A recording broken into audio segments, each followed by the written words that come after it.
So we're in Clovis, California. We just finished repairing a gas line that was damaged during a power outage. Apparently the ground was affected, and it backfed into a corrugated stainless steel supply line. So here's the guy. You can see where it blew through at the point of connection there. And they shut the gas off. I came out after the fact. And so this was damaged. The stainless steel tubing was damaged. This is about a 4-foot line.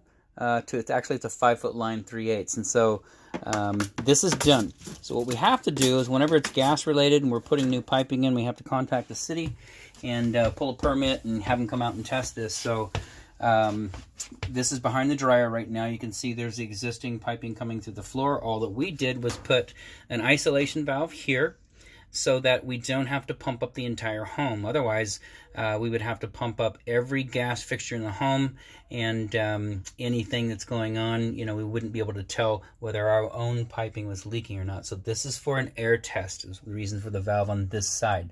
So we got a shutoff valve here, quarter turn on, quarter turn off. The gas is still off to the home, by the way, and PG&E will come and turn that on after this inspection is passed. So quarter turn on and quarter turn off. So that isolates us from the rest of the home. Then we got a little T here, test gauge. Right now you can see,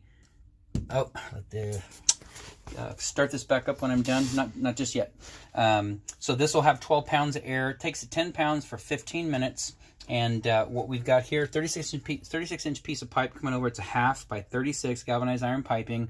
We like it better than the black, but I mean, it's not required, but it does hold fuel or water. So we got gas going over here. Then some straps right there.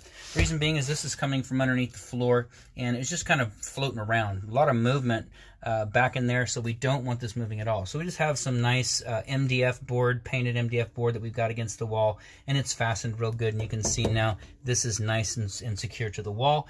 Comes through, makes a penetration right here. We filled it with pure silicone, so let that dry, and then of course once we get into the water heater cavity, you can see in there got a 90.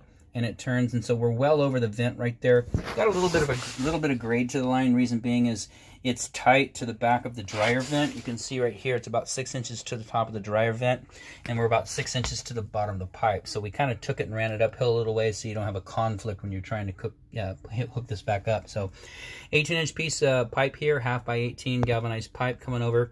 Little strap right here to isolate it. Over in the water heater room, you've got a 1/2-inch valve, and this is code. You need to be within 3 feet of the water heater with that valve, 3 feet maximum supply line. So this is a little 2-footer, corrugated stainless steel, and all these parts came right out of Lowe's, so no big deal. So right now we're going to isolate from this valve, the little red valve, over to that blue valve, and then City of Clovis will come out and do the inspection. Any corrections, of course, they'll notify that and write up a correction notice. But as far as the gas piping goes, they should be able to sign that off. And anything else, of course, they'll write up a notice and leave it for the homeowner. Outside of that, this installation is done.